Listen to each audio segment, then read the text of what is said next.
Amplified unit, salute! Top of the morning, afternoon, evening, wherever you are in the world, I seriously hope, you're getting amplified, yeah! Because as you can tell, BC is amplified on his 6th coffee already. It's not even the afternoon yet.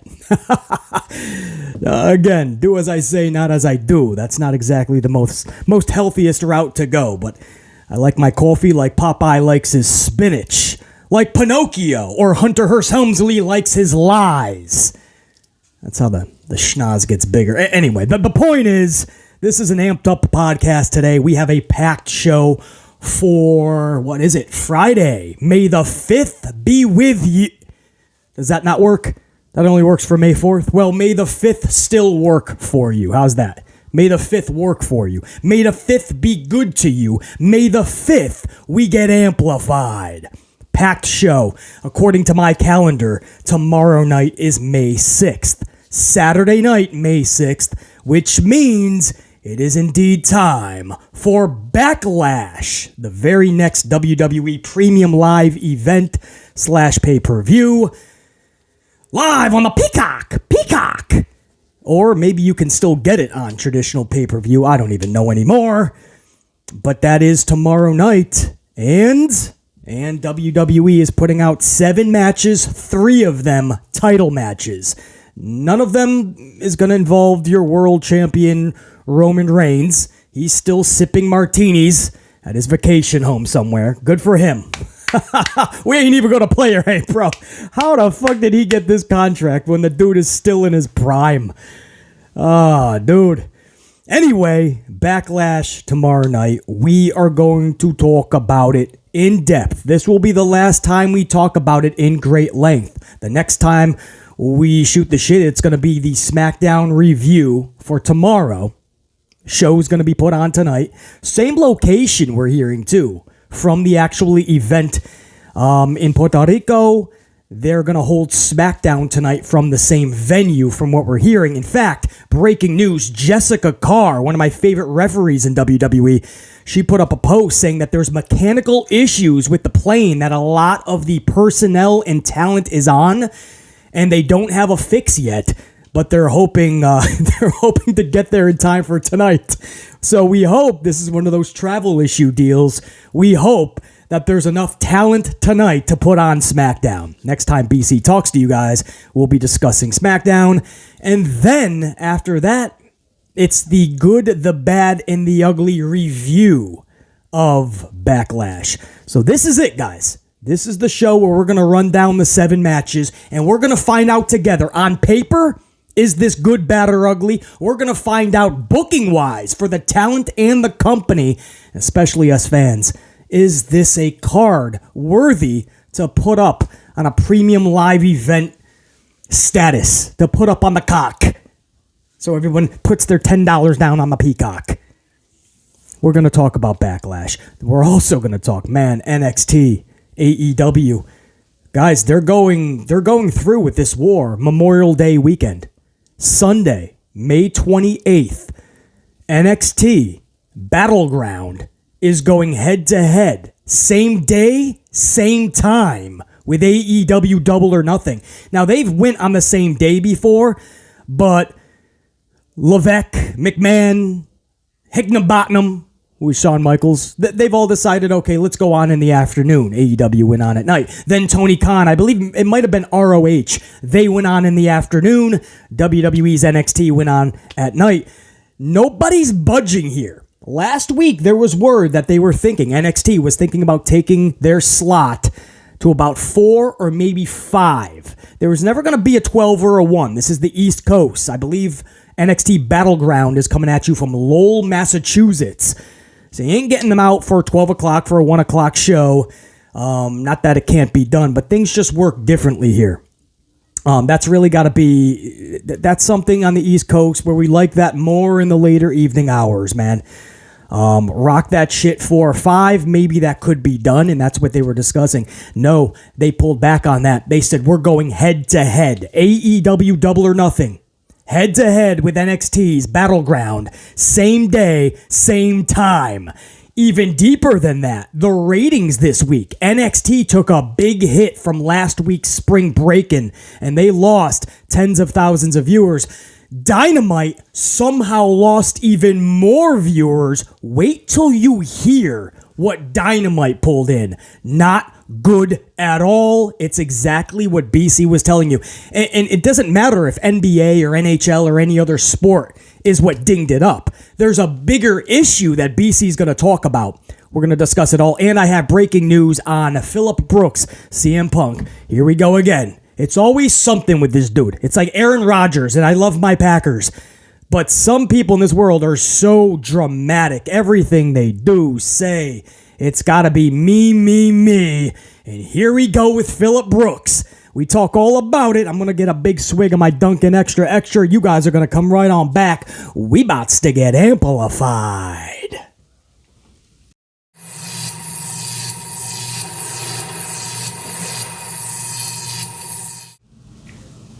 All right. Cold open is finished. No more time for the teases. That's over. Now it's time to jump into these amplified stories that BC aforementioned. And we're going to start with the whole Phillip Brooks. It's not really breaking news, because I always tell you guys, if it involves Phillip CM Punk Brooks, take it with a grain of salt. It's nauseating. Every time I hear something to do with Phil Brooks, I literally get a nauseous feeling. It is incredible. It is, you know what? We'll go over that in a second. First, I got to give a big shout out first to Renee G. Somehow got canceled out of her membership recently, but I did see the Tube keeps the channel memberships up to date by the hour. So anybody who's no longer a channel member, they're DOS booted immediately. Channel members that are added on within an hour. So Renee G, it was good to see you back up. Gold status. It didn't feel right without your gold. And also, super thankses down below. That thanks option to tip the content creator. Colin, I caught that shit, man. It lights up in blue. Colin with that 2-spot coffee. Colin, I appreciate that. Thanks, man. It's never needed. Appreciated, but never needed. All I would like, anyway, is to smash that up. It helps the algorithm, and it keeps us all amplified. Colin just said, Tony needs a booker, LOL. Exclamation point, Colin. I appreciate the coffee on that super thanks down below on the last video. Last podcast that we put out. Now, guys, to Phil Brooks, the latest we're hearing is that he will be also, right, because he's going to be a big part of this new Collision show on Saturday evenings, but he's also going to be utilized from time to time on Dynamite, and I quote, when needed. When needed. But because we need Phil Brooks. Remember that's what we're told. That's what we've been convinced, because the ratings are going lower and lower, and everybody thinks that Phil Brooks is going to save the day when he didn't save the day the first time. And I don't want to spend 20 minutes on this again. I talk about this all the time, and we have to talk about it because Phil Brooks is always doing something fucking stupid or making the rounds. And people go, well, it's not his fault. Everyone keeps talking about it because he keeps... What the fuck you doing? Showing up in Chicago at WWE at the locker room, chilling out in the fucking parking lot after you got kicked out, knowing people got their video cams out. You know what you're doing. And then you go over to Impact Wrestling. You make your rounds. You know people are going to start talking about it. Jordan Grace posting pictures. Jordan Grace says that Phillip Brooks at the Impact taping said... Phil Brooks said, wow, you're bigger than me. Of course Jordan Grace is bigger than you. That's a female wrestler, by the way, a badass, one of the best female wrestlers, I feel, as far as engaging, as far as piquing your interest. I love Jordan. Of course Jordan's bigger than... Jordan goes to the gym, Phillip. Anybody that goes to the gym once a week. That's not fair. I go every day, but you get the point, man. Even if you're not huge like BC or anybody that actually trains... You can go once a week and you're going to be bigger, probably better too, but bigger than Phillip Brooks. This is what boggles BC's dome piece. Such an average wrestler like Phillip Brooks, and he's only got so much worse over time. It's somebody who literally just is just miserable with pro wrestling. Everywhere he goes, it doesn't take long before... And those were his words at the Brawl Out. Those were his words after WWE. And while he was still with the company, way before he even got his papers on his wedding day, he was becoming just miserable and done with it. AEW, it took 1 fucking year. He became miserable and done with it. Severed the locker room, injected it with a lethal dose of poison they're still trying to come back from. Just takes a few months and fans just forget about it. CM Punk! CM Punk! Come on, everybody! Let's chant CM Punk! And BC's over here like, that's as stupid as going, whoa, for 12 minutes with Seth Rollins' entrance. Okay, I understand if you want to sing for fucking 10 seconds. 12 minutes? Cut the shit. You look like Walking Dead zombies, bro. You all could be extras on the Walking Dead set. Stop with that shit. They pan to the crowd. Everyone's like, oh. Stop, man. A little bit, okay. It's becoming annoying, as is Phillip Brooks.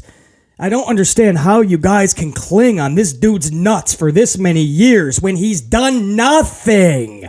For years. For 7 years, he sat at home. Or maybe did some shit outside of the pro wrestling world. But he did nothing. He had one massive promo in Las Vegas. That was it. Vegas promo. That was it. Him and Cena with the, what was it? Summer of Cena, Summer of Punk, whatever you call it. Okay, that was pretty intriguing. Cool. That was really it. He never really got back to that level. Did some stuff with Triple H, a WrestleMania match, I believe, I recall anyway, with The Undertaker. Some decent stuff. But, I mean, to chant this dude's name left and right like he's the messiah of professional wrestling when you saw when he went to AEW, no, it's just Phillip. And here he is after he just implodes another bridge, right? He doesn't just light the bridge on fire. He literally just implodes the son of a bitch. Smirks his way around for the last 6, 7, 8 months. Who knows how many months? What, 5? I don't know. For the fucking months, he's just smirked his way around. Like he's cool, calm Joe. And then he's going to come right, he's going to strut right the fuck back because enough time has lapsed for everybody to forget that Phillip Brooks never really moved the needle. Never moved the needle. Phillip Brooks debuted at a 1.1 some odd. I believe that was what, a Rampage, not even Dynamite. And then they settled into the 950s, guys. They settled into 950. They would peak at 1 million at times. But for the most part, Phillip Brooks lost almost 200,000 viewers from his debut to the end, topping off at around 950. Now, immediately when Brooks was out of AEW after the Brawl Out shit, they hovered around 950 still. So, I don't know, if you claim he moves the needle, even if I give you that, even if I put my facts aside and say he moves the needle and you want to go to pay-per-view buy rate, right? Which, yeah, there was peaks, but if you look at the cards, there was other things going on. But even if I give you the buy rates, it's still not, the positives are not outweighing the negatives still. The buy rates are not uber special. The buy rates you're talking about are literally a couple tens of thousand, right? 10 to 20, I believe, on one. What was that, Double or Nothing? Either way, 10 to 20 G's plus. And that was with a stacked card. So you're not moving the metric or the needle that much. And then the other pay-per-view buy rates, less. I could see if that was steady, right? 20, 30, 40,000 extra. Okay, now we're talking a little bit more business. But no, that wasn't the case. Television ratings sank back. So I don't know what needle people think he's moving, but okay, he's going to come back, and for like maybe a month, maybe you peak, well, do you hover 1 million? Maybe the debut gets over? Well, like a Tony Khan announcement, right? He announces he has a big announcement, and then all of a sudden they get like a 1.05, right? They go over 1 million. So, okay, Punk will give him what? 1-0? Do you want to give him 1-1? Do you think Punk will give him 1-2? And then a month, 2 months later, are we really going to remain at 1-2? No. Phillip Brooks isn't going to give you that. And Tony Khan, unfortunately, this isn't even shade, but he can't book a show worthy of getting a 1-2 every week. Whether you have CM Punk or the Pope. If the Queen of England was resurrected, or Macho Man Randy Savage and Scott Hall. Actually, they're damn good enough. They maybe could bring you in more views. But that's not the point. They're not right now. And you're in a whirl of shit booking-wise. Phillip Brooks has already shown you he cannot consistently take you over 1 million and take you to the promised land. 1-4, which was what they debuted at. It's not that far-fetched to get a 1-4. They debuted at a 1-4, and then they lost the audience. Brooks could never even get them close to a 1-4. Not even his debut, which was a 1-1. 1-2 was the only topper since that. No 1-3, no 1-4. And then AEW starts sliding back, and everybody says that Punk he's the needed one, right? Everyone from Jim Ross, I believe recently, Saraya, formerly known as Paige, she just said, you have to find that common ground. I think we need Punk back, or something like that. Or I would like to see Punk back. Everyone needs to find common ground.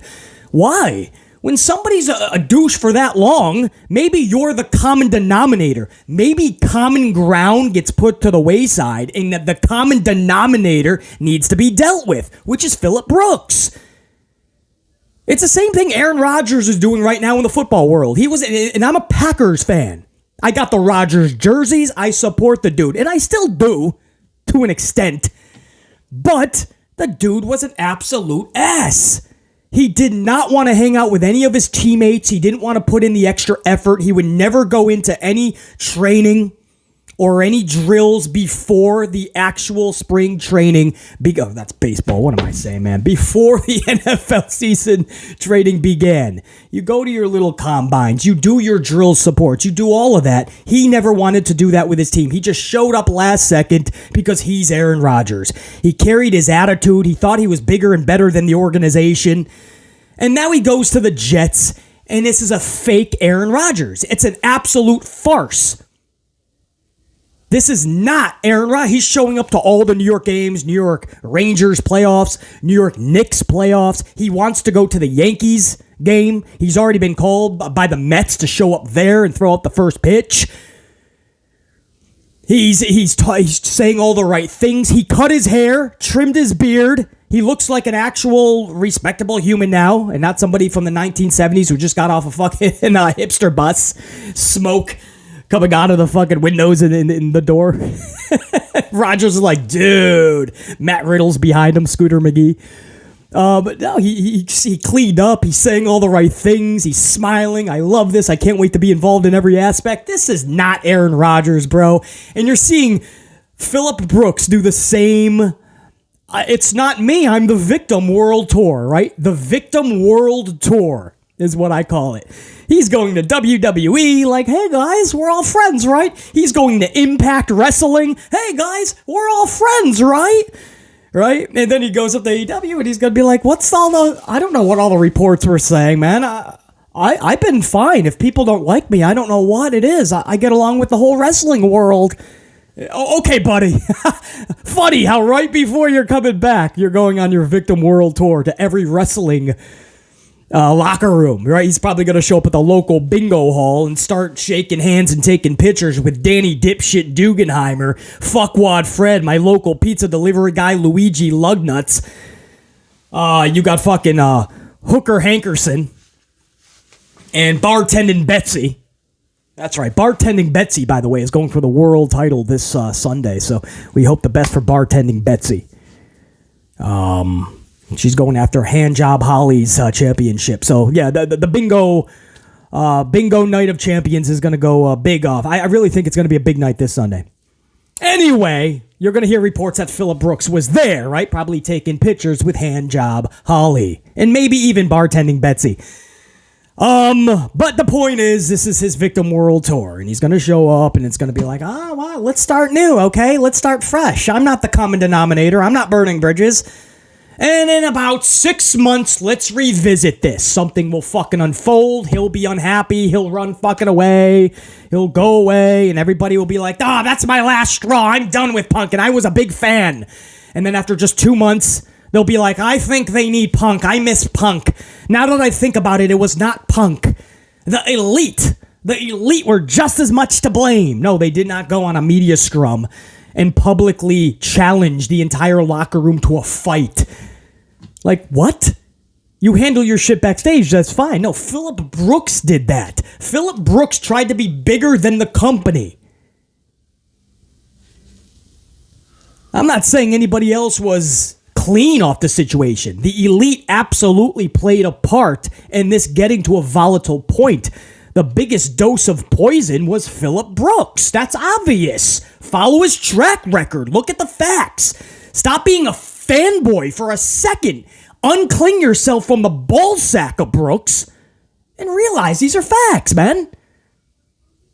Right? One of my faves is Mercedes Moné, Mercedes Fernando, Sasha Banks. If she honestly was a common denominator of everybody's bad anything, I would have to say, as much as I'm a fan, Sasha Banks is the issue, but she's not, because she's never the issue. In fact, the only common denominator that Sasha Banks is the common denominator of everybody's best match. She gives everybody their best match. I say that a million times like a broken record. That's all she does. When she walked away from WWE, both times, it's because she was promised that they're going to make a relevant tag team division. So we're going to stick you in a tag team so we can still keep bumping up 14, 15, 87-time champion Charlie Flair, and a fourth revitalization push for Lacey Evans and who the fuck knows who else.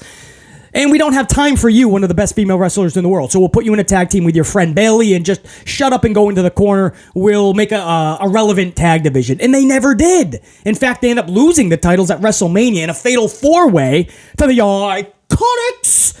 And they're probably like, what the fuck just happened? Not only did we not have a tag team division that was relevant, that like they promised us, but we had the titles for a cup of coffee. We already lost them in an insignificant, more than forgettable, multi-person schmaz title match at Mania. So yeah, she got pissed with Bayley. And then the second time they said, okay, we're going to do this again, this time with your friend Naomi. And this time we're really going to make a relevant tag division. And they never did.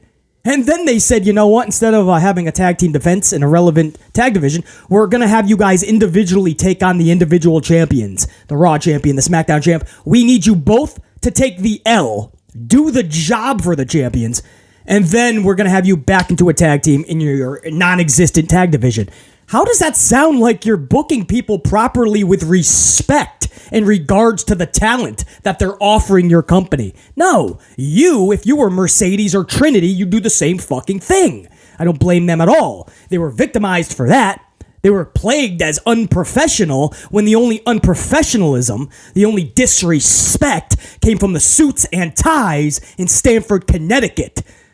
Bozos, bums, bitch asses who got played by Trinity and Sasha Mercedes because they said, no, take your fucking titles, shine them up, turn them behind you, and stick them straight up your... You know the rest. I'm proud of them. But I would tell you, as a Mercedes, as a Sasha fan, I would tell you, man, if she was like a problem everywhere to the point where it's just burning bridges and it's more trouble than it is good, it's more negative than positive, right? I'm not saying Brooks does not bring positives, guys. I'm saying that the negatives far outweigh the positives. And if you're a Brooks fan, you know that. I'm not saying don't be a fan. Even though we don't see eye to eye, Brooks and I don't fucking just shade. I run a podcast where I'm looking at the facts. And this has always been a reoccurring theme. If you're a Brooks fan, you would just admit that. The guy is not worth the trouble. It's not like he's going to bring AEW 1.2s consistently. Not just for a debut or a re-debut. No. That's as good as a Tony Khan big announcement that already pulls a 1-0 to a 1-1. And then it shoots right back down. So the point is, there you go again, man. Brooks is going to be on Dynamite from time to time, is what people like even Meltzer are hearing. And of course, he's got the eyes and ears of the Young Bucks. So the Bucks know this because they're hearing it from Khan, and they're like, oh, fuck, here we go. They're telling Meltzy Boy that he will show up from time to time if they need to pop the rating for Dynamite. Well, okay, let's see how consistent that rating will pop. So he'll show, and I love the word, when needed, he'll show up to Dynamite. All right. All right. If you really think this dude's going to pop the ratings consistently, guys, not the first month, we understand.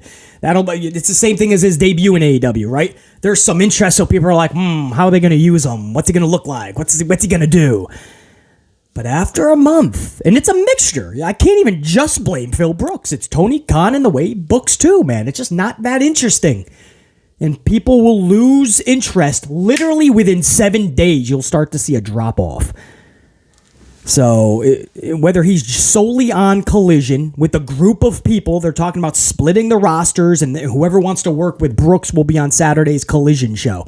Because they canceled out Elevation and Dark, so Collision will just be everything in one now. Their third show, because you still have Rampage, I believe, that will still be on Friday nights. I believe.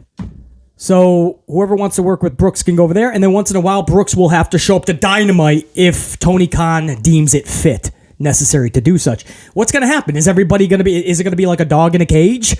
Like he has to have special people with him, and he's got to be brought through the back door and just do his segment, and then he leaves out the same door.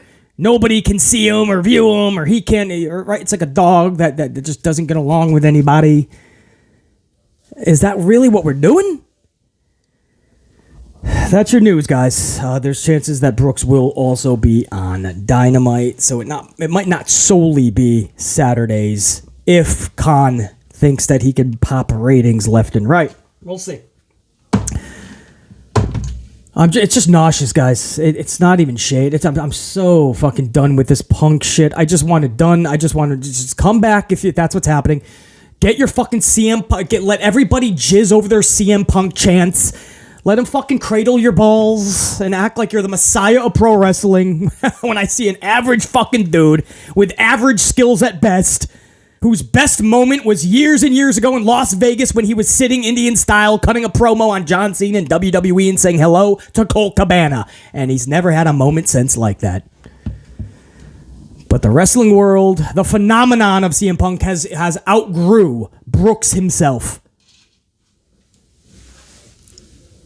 Moving on, please. Spend too much time on that as it is, but I'm feeling like dropping truth bombs today. Fact bombs left and right. I ain't fucking around when you got, whatever it was, 6 or 7 coffees already this morning, man. Let me get another swig, too, before I go over Backlash, guys. Actually, you know what? Let me first go over later in the month, and then we'll end it with the Backlash, which is tomorrow night. We'll go over the card because I have a lot to say about that. But Memorial Day weekend is May 20. Memorial Day is May 29th, so Memorial Day weekend is the 27th Saturday of May and the 28th Sunday of May, and that is a huge weekend for WWE. Saturday the 27th is Night of Champions in Saudi Arabia, 12 p.m. Eastern Time. So that's huge. I think that would be 9 a.m. West Coast. I don't know how you guys on the West Coast do this. 9 a.m., bro. Got to be used to it, I guess. But that's Saturday, Night of Champions main roster. The next night, and I mean night, for NXT, Lowell, Massachusetts, Sunday the 28th, it's NXT Battleground. Now, going head-to-head with that event, Battleground, Sunday, May the 28th, is AEW Double or Nothing. And neither brand is backing out of that time slot and day commitment. That Memorial Day weekend audience is huge. WWE is trying to capitalize on it, and Tony Khan has already been doing such, and he refuses to budge either.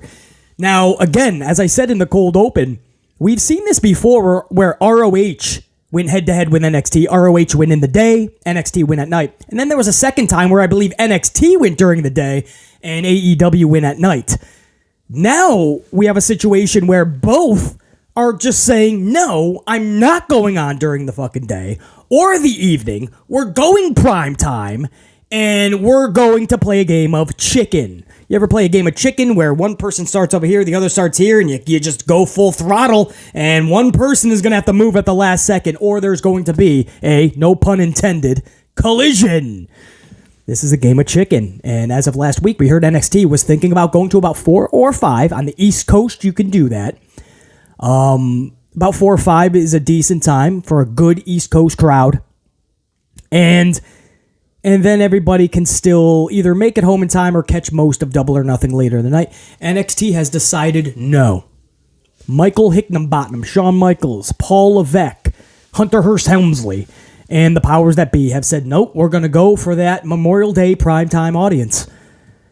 And they're going to go head-to-head, as of now anyway. I mean, if they change, it's going to have to be quick if they change it, guys. This is Friday the 5th. I mean, this event is in 3 weeks, 3 weeks from Sunday. There's no way you can change the times now. So they're going to go head-to-head primetime. And they're just going to either split the numbers or one of these companies is going to totally outwork the other numbers-wise. And if you want to stick with the numbers, listen to these numbers for the ratings this week. Now, NXT pulled a good, for NXT anyway, a decent rating from Spring Breakin' last week, 648,000 viewers. Had to do a quick timeout there to get the accurate numbers for you guys so BC can tap into his Steiner math. NXT from Spring Breakin' last week, which pulled 647,000 viewers. This week, they pulled 568,000 viewers. So, from BC's Steiner math, that would equal 32 and 47. So, 79,000 viewers were lost from last week's big themed NXT show, Spring Breakin'. A lot of big publicized matches, very much marketed, and they lost 79,000 viewers this week. Let me make sure that's accurate. 32 on top of 47, 79,000 viewers lost, 568. Now, Dynamite lost more than 79,000 viewers. In fact, Dynamite lost 776 from 868. That is 24, 78, 88. Nearly 90,000 viewers from last week. Nearly 90,000 viewers from last week. AEW lost 868-ish. I have two conflicting numbers here, 865 and 868. But that was last week's number, 868,000 viewers. This week, 776,000 viewers. They have dipped into the 700,000s, guys. I told you it was only a matter of time. 776,000 viewers. And I know everyone's going, BC, I know you say there's always excuses and there's no need for it. If you're putting together the best show, that's all that matters. Even if you get dinged up, you're still putting out your best show, and it's going to be must-see for the majority, hopefully. To the point where they're at least flipping back and forth. But BC, this was a huge night for the NBA, man. Huge night. And you had a little NHL, hockey, BC. I mean, come on, man. I mean, this is a proper excuse, isn't it? No, you're not understanding. It's not the number up front that BC is even talking about. It's what it's doing long term. The 776, of course you're getting dinged up by playoffs. Of course you are.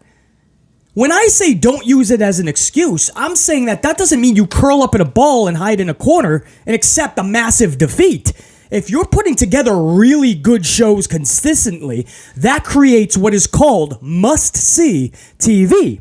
The problem is, and this is with WWE as well, nobody is producing must-see TV anymore, to the point where easily people are skipping shows. You're seeing that in WWE as well with the Raw rating. What happens is when people consistently feel like they can miss shows, right? Oh, it's Grandma Nelson's 98th birthday. It's Cousin Timmy and Cousin Jerry's, right? Same birthday. Cousin Timmy and Cousin Jerry's birthday, right? They're each turning 20 fucking one. You know it's going to be a good time. Everybody can drink legally. Yay! Right? So I can skip wrestling, right? And the next weekend, it's a fucking holiday. So you're like, I'm going to miss a second week in a row because fuck it, man. Everyone's out enjoying the fucking fireworks. Whatever the fuck, right? And then the next week, it's fucking playoffs. Playoffs are on. Hockey, man. I'm going to miss a third week. I'll click back and forth every now and again. The fourth week, you find out there's an NBA playoff game. Oh, I'm going to have to watch this, man. Maybe I'll click back and forth once in a while. Right? The fifth week, it's one of your favorite baseball teams, man. Oh, they're on. They're on. It's a big game. It's Yankees and Red Sox. I'll click back and forth maybe to Dynamite or Monday Night Raw. And before you know it, guys, there's no more FOMO. There's no more fear of missing out. That's the problem. That's how WWE got so low without any competition to Monday Night Football, guys. Do you realize after Monday Night Football left the airwaves, WWE is stuck between 1-6 and 1-9 post-WrestleMania? Right? You brought in 450,000 viewers for WrestleMania. Do you know that they lost all of that and then some in 7 days? 1 week after Mania, they had already wiped out their 450,000 plus lapsed fans, is what we call them, and casual fans. That's what we call them. Casual and lapsed fans. They brought in 450 plus. That's not even that gigantic, by the way. We've seen much more lapsed and casual fans in the past. That shows you how that's not good. But you did bring in almost 500,000 viewers. Lapsed and casual. They lost them all. BC made a big deal about it in those podcasts right after Mania. They lost it all in 7 days. Wiped out and then some. And now where are they, guys? And this is without playoffs even, guys. I'm talking about the week to week. They're stuck between 1-6 and 1-9. What was their Monday Night Football competition, roughly? 1-6, 1-7, 1-8. My point, they're at the same place without Monday Night Football competition, guys. They're in the same place.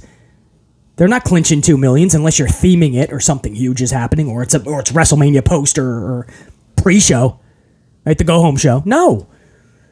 Why did that happen? Well, yeah, they're producing horrible shows. That's one thing. But also, there's no more FOMO. There's no more fear of missing out. People have missed so many shows, and they've developed a rhythm. I can just check the highlights out. A lot of you guys tell me you just listen to BC Amplified.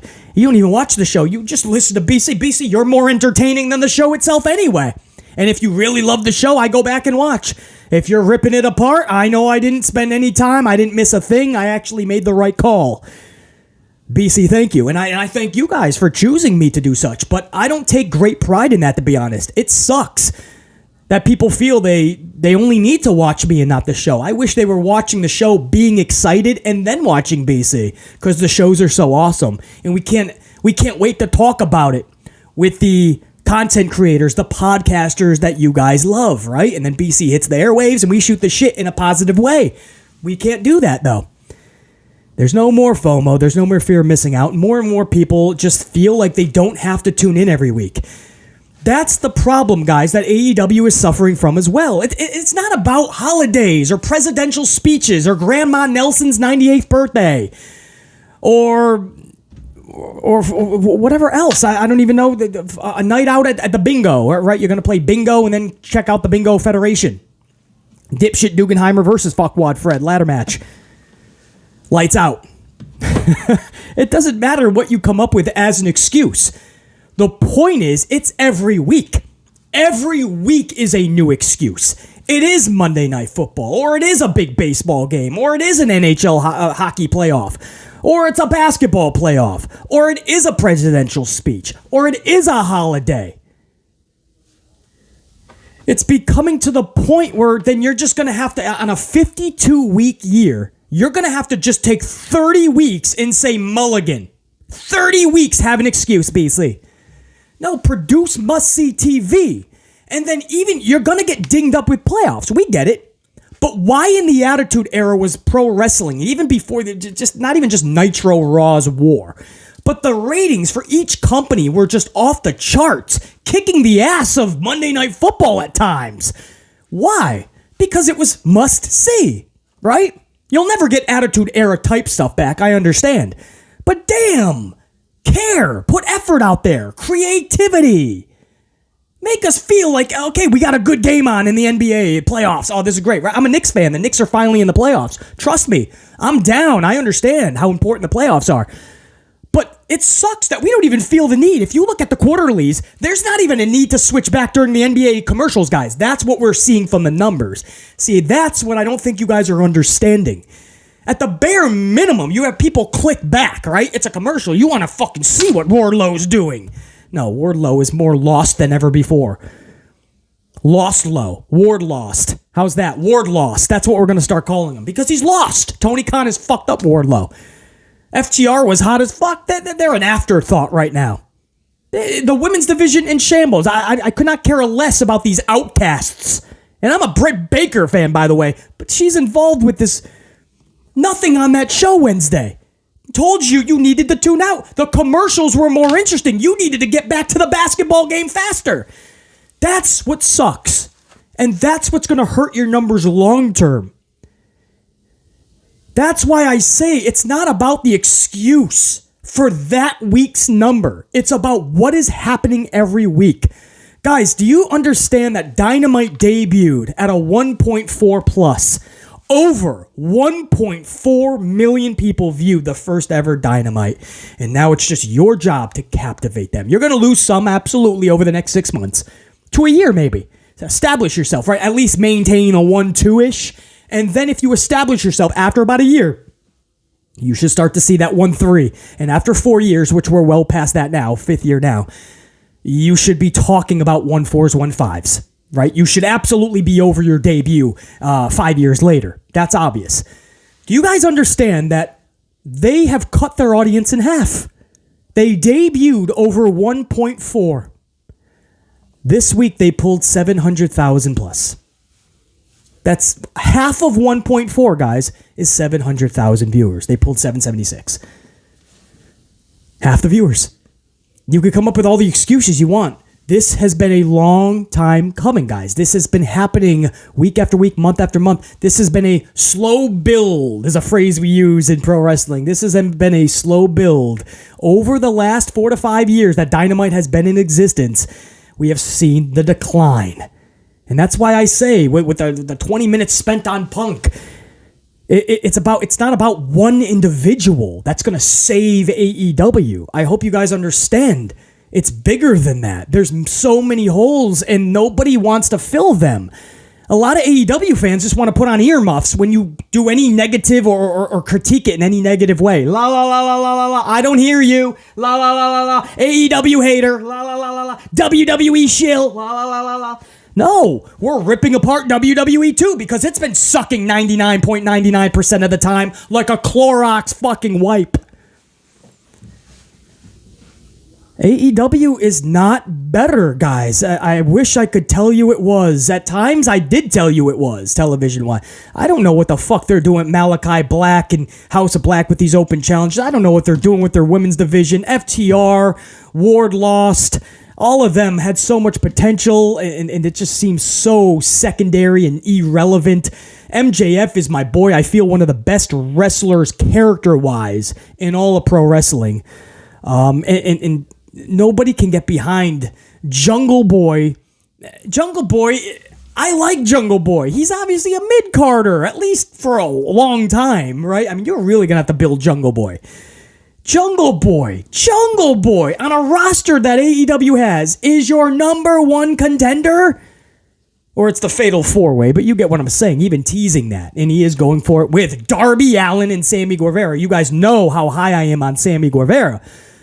But if you put Jungle Boy, Darby Allin, and Sammy's weight together, I don't even know if you equal 600 pounds. I don't even know if you added Jungle Boy, Darby Allin, and Sammy Guevara. I don't know if they equal one Yokozuna. And if they are 200 pounds, it's barely. Yokozuna would outweigh them, and he was world champion, and I've seen him get beat by people like Bret Hart and Hulk Hogan and such. I'm saying that's why most people are not looking at this, even if they are flicking back and forth in the NBA. The quarterlies tell us that after a while, they just said, yeah, this sucks. So you guys can claim NBA, basically. NHL, basically. Grandma Nelson's 98th, basically. Presidential speeches, basically. I had to go play in traffic, basically. I had a bar mitzvah, basically. I was celebrating May the 4th be with you on May the 3rd, basically. You could come up with all the excuses. It's a bigger issue than just the numbers they pull by week. It's the bigger picture. They've lost half their audience, and nobody gives a fuck. They're like, playoffs, man. It's like, what happens when you have no more FOMO and they feel like there's no fear of missing out, and they feel like they can just miss shows so easily, and they don't even have to click back and forth anymore. They don't even have to have the last channel button on their remote control working hardcore in overtime. They don't even have to do that. When that starts to happen consistently, you can't get the audience back. That's what happened to WWE when everybody said when they hit under 2 million, and everybody goes, BC, you gotta relax. It's NFL football. Like, what the fuck is Basically? Do you guys listen to Basically? This he's going nuts about the rating and how long-term this is going to be bad. Basically has to understand it's football. People love football. They're never going to beat football. Chuckle. Basically, he's crazy. Basically, relax. After football, they're going to catapult right back to 2-2-2-3 and plus. But relax, Basically. And what happened, guys? Crazy Basically was right all along. When football ended, after the whole WrestleMania BS, you're right back to 1-6, 1-7, 1-8. I think they were right at 1-7 this week. 1-7s. This was the Monday Night Football ratings, guys. On big games, yeah, they hit 1-5s, 1-6s even. They're right there. Some of these hourlies are literally in the low 1-6s. So how are they maintaining Monday Night Football competition ratings when they should be eclipsing them because there is no Monday Night Football competition? It's what I'm trying to tell you. No more FOMO. No more fear of missing out. When people miss out on shows consistently too many times, that's when they start realizing they don't need WWE anymore or pro wrestling. I always tell you guys, most of us tune in out of two things now, habit and hope. Habit because we've been watching professional wrestling since we were little tykes, and hoping that it gets better. What happens when the hope is already gone and you're just clinging to habit? What happens when that habit starts to get broken and you feel you don't have to have that habit anymore, or you're starting to kick that habit and the remote no longer goes to the USA Network or to TBS or to TNT? When hope and habit is lost, you start to lose viewers. My point is, when NBA and NHL and all these playoffs are done, where do you think they're going back to? Without a CM Punk debut, which no doubt will get them over the million, and it'll pique some interest, right? All the buzz for all these months. And then wait a month or two, and we'll see where they're at. But before all the Punk shit, where do you guys think it's even going, man? They were hovering 850, the low end of the top of their niche, which is 950. They started to lose the 100,000 top tier niche. For months, they were hovering around 850. We've seen 824, 827, 833, 868, 878, 852. 850s was their new high. 776,000 now. Even without playoffs, do you think they're hitting 1 million out of nowhere unless Tony Khan announces 3 major surprise announcements? That's the problem. The problem is that half of their audience is gone. 1.4 is what they started with, and they're in the 700,000s. That's literally cut in half in just less than half a decade. 5 years. They've lost half their audience. It's more than just a playoff game, basically. Several playoff games, basically. Several at once. The issue is bigger than this week's number. That's what I'm trying to say. I'm trying to help. If they don't really get consistent with their creativity, their booking, their characters, their story, their giving a shit, their intrigue, their suspense, if they don't start to build that shit in the most proper and amplified of ways, this shit will eventually just keep going down. And don't be shocked if one day you're just one big massive playoff game away then, according to those standards. You're one massive playoff game away from going under 700,000 and you'll be in the 600,000s. Right, that's what you're telling me, because you lost nearly 90,000 viewers this week.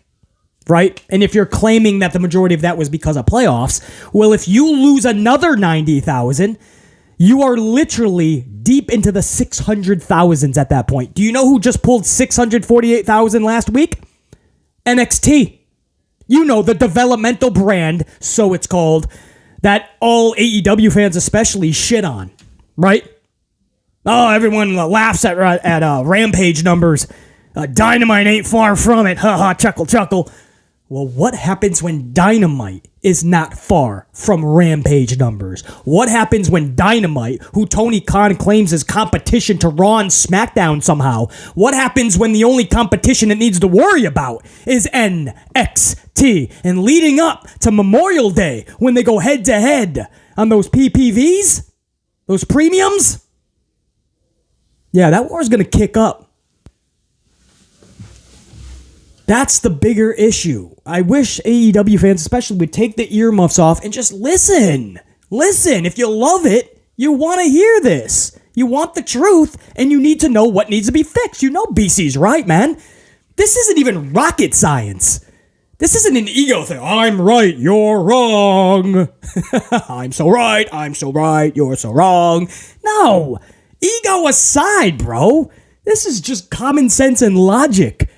I follow numbers. I watched this happen with Raw, and I'm watching it unfold with AEW. Trying to fucking sound the alarm and help. Nah, it's fine, Baisley. You're not understanding. It's totally fine. After the playoffs, you'll see them right back at what? 850? That's so down as well. That's my point. I was raising these alarms when you hit 950. And I ended up just being a billion times right going into spring. It's bigger than playoffs. It's bigger than just 776. I couldn't believe that. And I knew they were going to drop more. I thought, man, they're going to hit another 822 watch. I was actually a little shook when I saw 776. I was like, wow. And I've been telling myself, not just you guys, that this is the only trajectory if they keep on doing the same shits they've been doing and not changing anything. It's the definition of insanity. Doing the same shit over and over, expecting a different result. So I was expecting this, but when you actually see AEW Dynamite in the 700s, knowing that they started just years ago in the 1.4s, wow. I mean, literally half the audience has said goodbye since. That means not must-see TV. When people can just see highlights or skip the show and go, I wonder what happened to Dynamite. Oh, well, maybe one day this week I'll check in. It's not good, man, especially when you have a big PPV coming up in 3 weeks. Especially when you're talking about fucking selling out 50,000. Not selling, they're not going to sell out Wembley, but they hit the 50,000 according to Tony Khan. So now they're really going to try to pull in 60,000, 50,000 on the pre-sale. General sales go on today, I believe. They could absolutely hit 60. We don't know how many of that is going to be third party. So I don't know if 60,000 will actually fill the stadium. A lot of that's probably resale, obviously. But if they can put 50,000 asses in that seat legit, score. But, you know, ticket sales in other countries that don't get to see this often, that does not equate to the audience that's actually watching your show. A lot of those people, I bet you a lot of those people don't even watch. they heard about and they're going to buy a ticket, you know, hopefully see a good night of action. It's that doesn't translate, man. You could talk about thousands of ticket sales in another country outside the US. You could talk about that all you want. And that's a huge, I've been saying, man, if they put 50,000 asses into Wembley, a success ticket wise. So much respect over there to Tony and everybody that made that happen. That doesn't equate to a good product and asses sitting on their couch watching your show. That's all I'm going to say about it. NXT took a big hit, and somehow AEW said, hold my beer, and went into the 700,000s. Now, that's the talk with those two brands. What I would like to do, guys, is go over the Backlash. The Backlash card. This is 7 matches, 3 of them title matches. And what I want to do, I'll start right with the main. If you guys don't mind, I'll start with probably if this is going to be in like a match order, I'll go with some of the bigger matches. I'll start off with Cody Rhodes versus Brock Lesnar. Now, that's going to be your main event. I've said time and time again, like a broken record, why most fans are just not on board with this. On paper, we should have been. Cody versus Brock should have been and could have been really cool if you told the story properly from day one. Cody not winning the title WrestleMania Night 2, April 2nd, that just botched everything. It really did. This is not just even an opinion anymore. This isn't I agree or I disagree. This is a fact, right? And it's a fact because everything that has happened since doesn't make sense. Brock attacked Cody, and there wasn't even a reason. Michael Cole couldn't even give us one. He was like, we think it's because Brock was pissed he went on first. Come on, man. And they never even followed up with even that, which I'm glad, because I think they even realized when they got the backlash, no pun intended, of how bad that excuse is. They didn't even try after that. They never even gave us a reason why Cody was attacked. Obviously, it would have worked if Cody was champ because Brock could no longer take on Roman. That was the stipulation the last time Brock took on Roman. So Brock was waiting for the titles to switch hands, just waiting, and he was going to pounce like a shark in the water, and then he takes out Cody, right? That makes sense. That's cool. That's fun, especially when you know your champion is going to be out for a couple of months. He's been out over a month as of today, guys. No, as of a few days ago. He's on his second month of MIA. You could put him on a milk cart and it ain't going to fucking find. Roman Reigns is absolutely just sipping martinis on a dock of a vacation home or on a yacht somewhere. Who knows? Good for him, by the way. Not player hating. But for fans, for the company, absolute shit, man. You know what I mean? You have this guy traveling around the world, going to the UK, going across the US, going down, still US, but over to Puerto Rico for the big Backlash event. He's going all over. He's doing main events that don't even have a reason behind it with Brock. Cody should have had the title the whole time. That's obvious. Roman comes back from his multi-month time off, and he's more diabolical and even more better in his heel role as he tries to start his quest back to the championship. I don't see how this is so hard to comprehend. This is beyond. Cody needed more struggle and adversity. He needs to earn it more, Beasley. Well, good. Look what you did. All those people that claim that this is the WWE that you got. You made the mistake. You botched. And you gave WWE the benefit of the doubt. Never do that. Never do that. Don't give them even a little bit of rope because they'll hang you with it. That's what this company does, man. You give them an inch, they'll take a mile. So here we are with Cody and Brock. We should be excited about this. This is a match on paper that should be really awesome. Instead, here we are. And, Cody obviously has to win this. All the momentum he had going into Mania, the deflated crowd in attendance, and the deflated fan base around the fucking world. Fan base of wrestling. Ending WrestleMania on such a fucking, what the fuck moment. Just deflated the air, sucked the air out of pro wrestling, and pro wrestling has not got that air back since. That moment that Cody lost, wrestling has not been the same. It's so odd, you can't put your finger on it, but lightning in a bottle was struck, and WWE struck down the lightning in a bottle. And now you just got to try to find that Cody momentum again. So obviously he beats Lesnar here, but with WWE, not only could Lesnar win this, but Lesnar could absolutely annihilate and squash Cody. And then what? Are those same people going to go, I don't mind this. This is Cody still earning it. No. Basically what's happening is he's struggling, basically. Oh, you're going to teach me pro wrestling? Is that what is that supposed to make me feel a different way about Cody if he wins it at SummerSlam or WrestleMania next year? Or if he even beats Roman? Because at this point, they split them up for a reason. The story was never going to continue. Even if Cody and Roman ever cross paths in the future, that was never the case that was supposed to be. Hunter Hearst Helmsley, Pinocchio, Stas McGee, he didn't have a story being told after Mania. He lied to everybody. The decisions are made sometimes because there's more story to tell. Be patient. No, there wasn't. There wasn't. You knew Roman was going home. You're going to go to the drawing board and try to come up with something. You don't even have Cody defeating Roman right now. I bet you WWE doesn't even have Cody going for that title. He's going to be going for what? The World Championship. The WWE New Championship. The Participation Runners-Up Trophy. Title on Raw. Him, Seth Rollins, Omos, they'll all be battling for that. So we're not even sure you're even going to get Cody defeating Roman. Never mind more struggle and adversity And if he gets squashed by Brock Lesnar, you're going to try to tell BC that this is best for Cody and best for wrestling? Stop the nonsense. Stop the shit. Right about now. Because you wouldn't be lying to anybody but yourself. Cody getting squashed by Brock is not going to make BC go, wow, this is such good storytelling. I'm so glad, man. He's really struggling, guys. I really feel that when Cody wins a gold in WWE, man, we're going to remember these moments. That's your main event. We'll see. I've already spoken in great depth and lengths about my frustration with it. And a lot of you guys, my amplified unit, have told me those same frustrations you're feeling as well. Another big match will be Bad Bunny, a not-so-nice Bunny versus Damian Priest in a San Juan street fight. Damian Priest was the only Judgment Day member, I believe. I'll think about it now, but I think he was the only individual from Judgment Day that didn't have a WrestleMania match. Yes, because Dominic had a match with Rey Mysterio.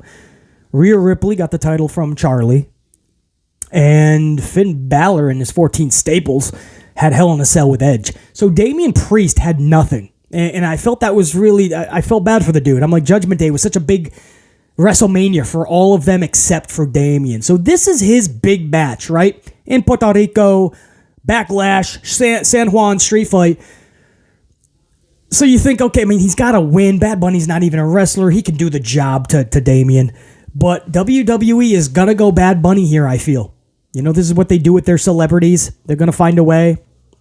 I mean, if Johnny Knoxville is collecting W's, you got to believe the baddest Bunny is going to collect a W over Damian. So I understand why, guys. You're in Puerto Rico. Bad Bunny is so big there. He's the celeb. This is what WWE does. I know. You don't have to explain it to me. Something doesn't sit well with BC of Damian losing this match. So the thing here is we know there's going to be a lot of interference in this street fight, right? LWO, Judgment Day, they're all going to be involved with this. If done correctly, there could be a way where Damian looks up at the lights as Bad Bunny defeats him. With the interference, just do it correctly. Bad Bunny looks extraordinary, and Damian Priest doesn't lose that much stock. That's all I'm asking for. Big SmackDown Women's Championship, Rhea Ripley versus Zelina Vega, the challenger. Rhea Ripley is just too hot right now. She's just beginning her quest. The fuel is just igniting to her fire right now. There's no way that Zelina, and I love Zelina, 411 of heaven, man. She's beautiful 10 times over. And she's got talent. She's got fire. She's fierce. But she ain't beating Rhea Ripley. But this is going to be a good match, I feel. You know what I mean? This could have... Sometimes there's victory in defeat.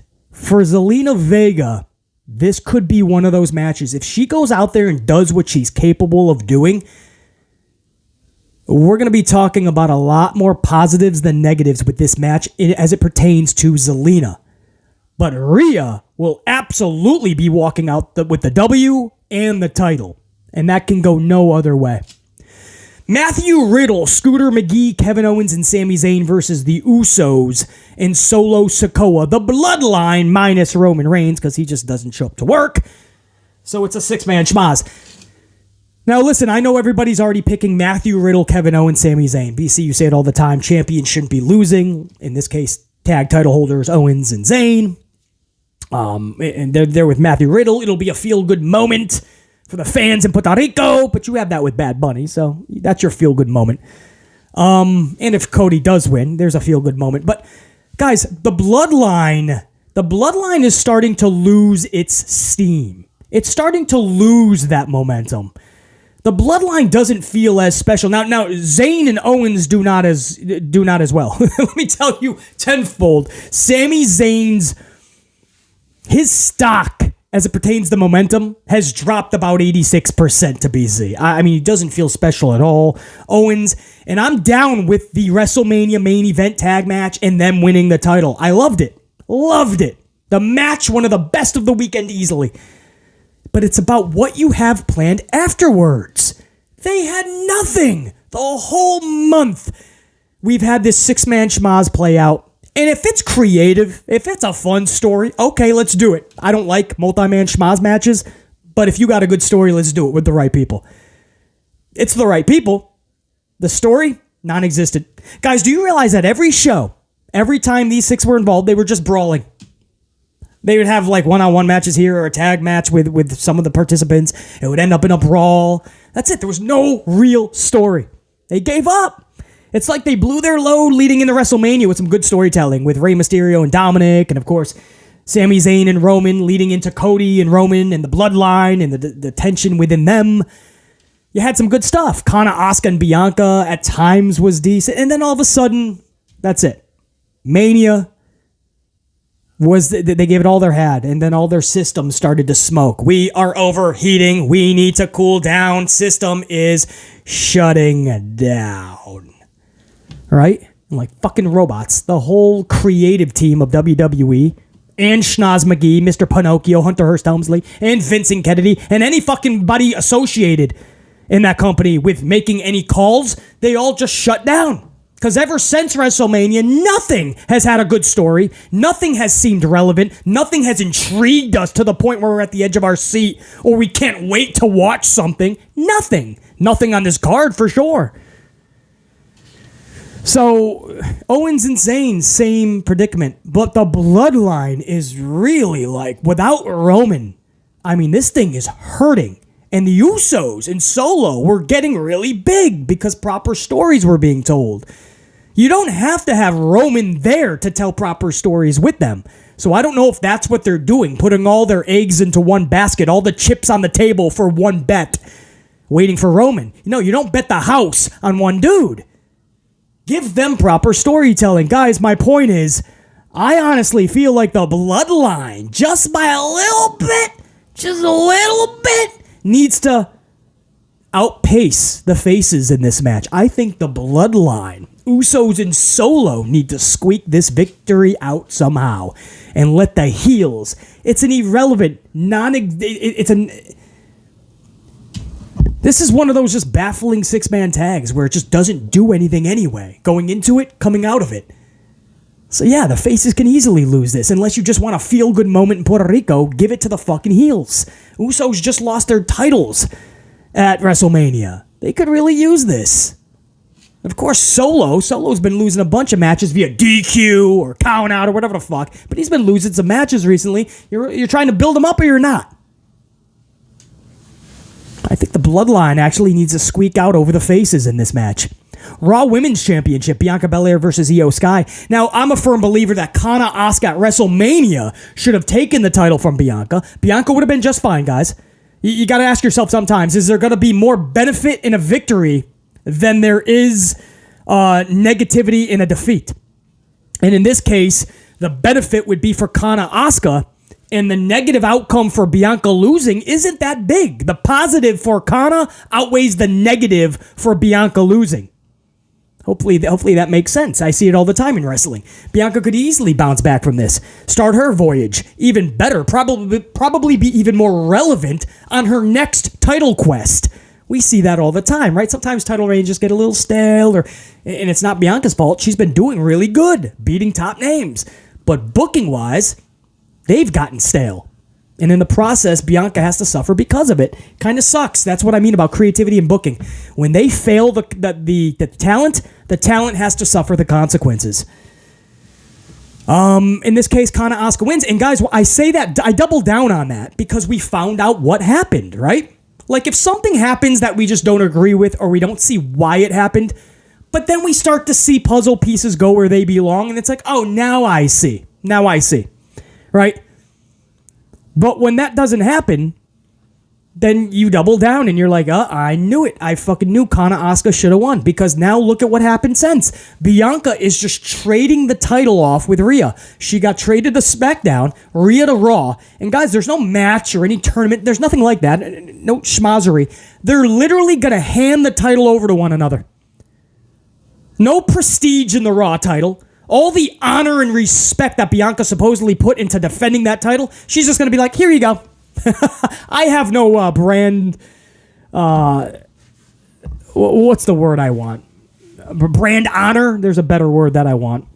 There's no brand supremacy where I come from, man. I'll take the blue title. I don't care as long as I'm repping WWE. That's literally what Bianca said. The more I thought about it, this was a quote, the more I thought about it, it doesn't matter if I have the red title or the blue title, as long as I'm repping WWE. What? The whole purpose of the draft, the whole purpose of the brand split, the whole purpose of SmackDown Raw is to sell the audience that that's a real supremacy going on here. And the blue team really feels that they're better SmackDown over Raw. And Raw really feels that they're the dominant brand. And the champions, they take an honor, a prestige in holding those titles. And they just trade it. If that was the case, if they were going to trade titles anyway, then why not have Bianca's reign come to an end first, and then have her quest to be the SmackDown title, to win that title? And then Asuka could really benefit more than anybody with a title victory. I'm just using common sense and logic based on what has happened since WrestleMania, guys. That's why it's not a difference of opinion or an agree-disagree type of thing. I'm just laying down facts. How everything played out after Mania, I think we could come to a reasonable conclusion that Asuka was better served to have the title. It's not rocket science, because all you did is you also brought Asuka to the blue brand with Bianca, who's now the blue brand champion, or will be, after this weekend. After they swap the titles, Asuka's right back with Bianca. You know they're not giving Asuka the title, so it already devalues anything Asuka's going to do going forward. And you don't need title matches or title storylines to have a good story, but this company doesn't even know how to do good title storylines most of the time. So what makes you think they're going to give Asuka edge of your seat booking? No, and she's not winning that title from Bianca. It's probably going to be Charlie Flair, who is also staying on SmackDown. It's probably going to be Charlie Flair. I can fucking speak. Charlie, I don't know what that was. Charlie Flair's probably going to get her 15th title and come even closer to that 16 that her pops had. This is the new trend. Charlie comes back on night one now, wins titles, keeps it for a couple months, drops it, goes on another hiatus, will come back, win a title, right? And if you do that, slowly but surely fans will maybe not think about it, and all of a sudden you'll be at 16, 17 championships. So you didn't have Asuka winning at Mania when it would have made sense for everything you had going forward, but you'll have Charlie Flair beat Bianca. All of this Bianca running through the roster was for Charlie to beat her. Charlie, the Golden Child, strikes again, ending Asuka's undefeated streak at Mania 5 years ago to the point where Asuka has still never even won a WrestleMania match. Charlie Flair ends everybody's anything good. And to this day, Charlie is still not over with the majority of the base. Charlie is beyond stale. And they just keep doing the same thing over and over. It's a vicious cycle. Guys, my point is, in this match, if they didn't give it to Asuka, what makes you think Io Sky is going to defeat Bianca Belair? It's unfortunate. Io Sky is one of the best female wrestlers in the world. I say that like a broken record, but she is. I actually have so much respect for Bianca Belair. She is an incredible wrestler who picked this up really quick. But I don't see how they're going to give Io Sky the championship. I think it would be an awesome shock victory. And it would allow Bianca to start her SmackDown ride fresh and not have to just hand a title over. And it would allow Io to have so much momentum. You botched on Asuka. That sucks. We'll never get that back. That can never be rectified. But you had a big W in your booking if you have a shock victory with Io taking the title. I'm down with Io. I think WWE goes Bianca. United States Championship, Austin Theory, your champion, taking on challengers Bobby Lashley and challenger Bronson Reed. It'll be a triple threat match for the title. Bobby Lashley and Bronson Reed on paper, and what I've been seeing, I'm kind of intrigued by that a little bit. I think if done correctly, man, that could be such a fun 2-month feud. I would never put them in a triple threat right now. And Bobby, I would have nowhere near Austin Theory. Bobby Lashley all of 2022, or at least I think my right-hand man, JR9 Gaming, told me June, I think, of last year is when they started like taking on one another, and then it became triple threats with Seth Rollins. And then they got too comfortable, and that's all they did with Seth Rollins and Bobby Lashley. They just had them play around with Austin's U.S. Championship. Sometimes Seth got it, sometimes Bobby got it. all of the rest of 2022. And lately, it's just been Bobby and Austin Theory again. That's how far Bobby has come, or regressed, I should say. He's been in reverse. And Austin Theory, I think it's done. Guys, the experiment is over.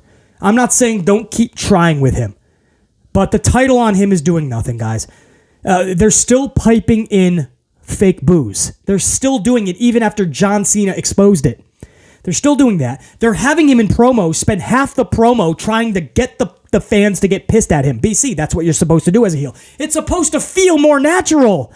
This guy's literally trying everything in the book, and the guy he's in the promo with is just like, dude, can we get this on, man? It's not working, guys. So you got to think of a different way. The title doesn't make the champion. The wrestler, the champion, has to make the title. I mean, that prestige isn't relevant. That's just the way it goes. So now it's just decoration on this guy's shoulder or around his waist. The experiment has failed. And the botched cash-in last year during an open challenge in the middle of a Monday Night Raw for the U.S. title, and your excuse was you didn't think you'd beat the actual champion Roman anyway, so you went for the mid-card title. I was too scared to do such. I was never going to beat him. Everything about that reeked of a dumpster fire. And they've never put that fire out. Everybody claimed it was a reset that had to happen. Where's the reset? He put the phone down. That's all. Same Austin Theory. He just doesn't take as many selfies. The experiment's done.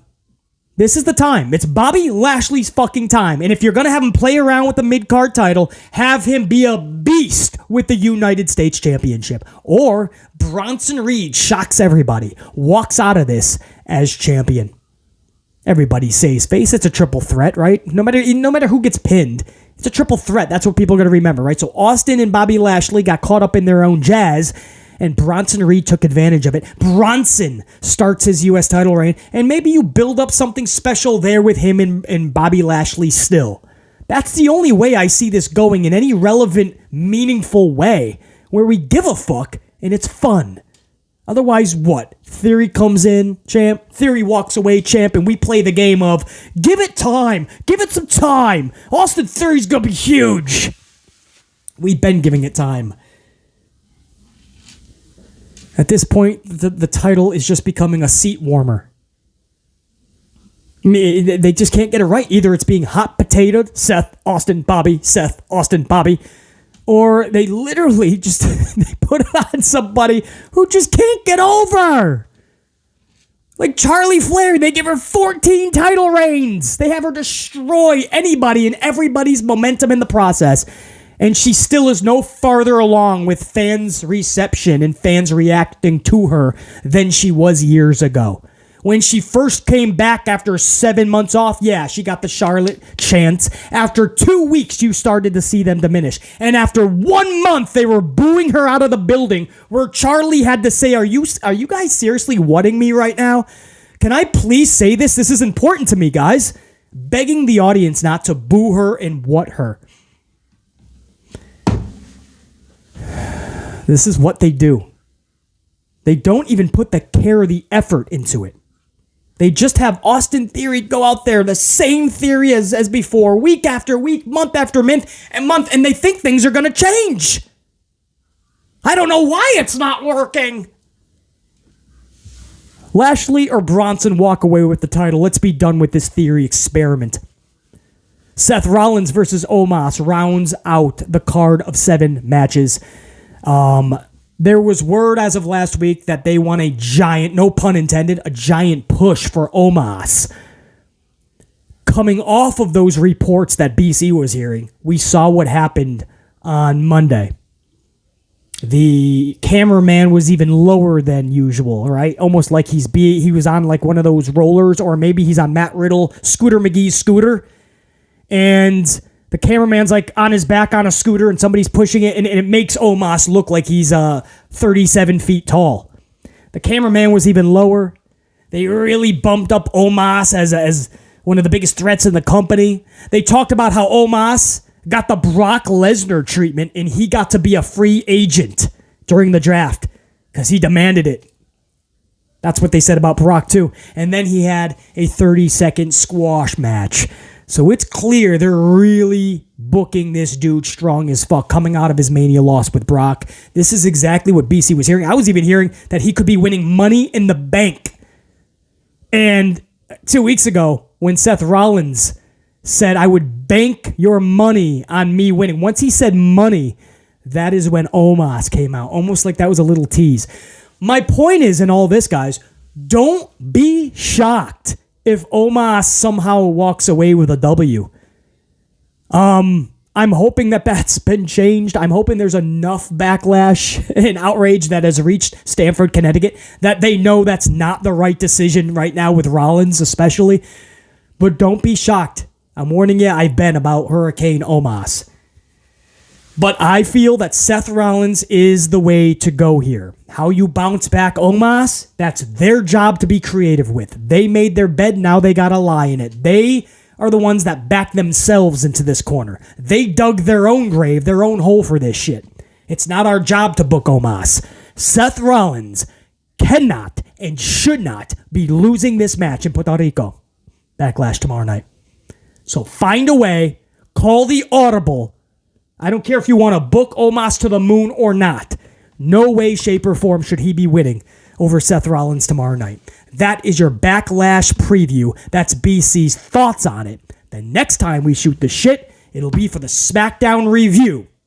Then it's the good, the bad, and the ugly of Backlash. I hope to do that live with you guys. I don't know if I'm going to be able to be live during the event, but maybe the next day we can do that live. That'd be really great. So that's what I got for you guys, man. Well over an hour of content. I understand that. There was a lot to talk about. BC's on a lot of coffee. But now there's a lot of business to attend to. BC's got to smash the day out, and I hope you guys do as well. Think, be, live, amplified. Top guy, I'm out. Red team, go. Gold unit, stay amplified. Keep those gold cards at max status. Until next time, and there will be a next time. BC saying check you.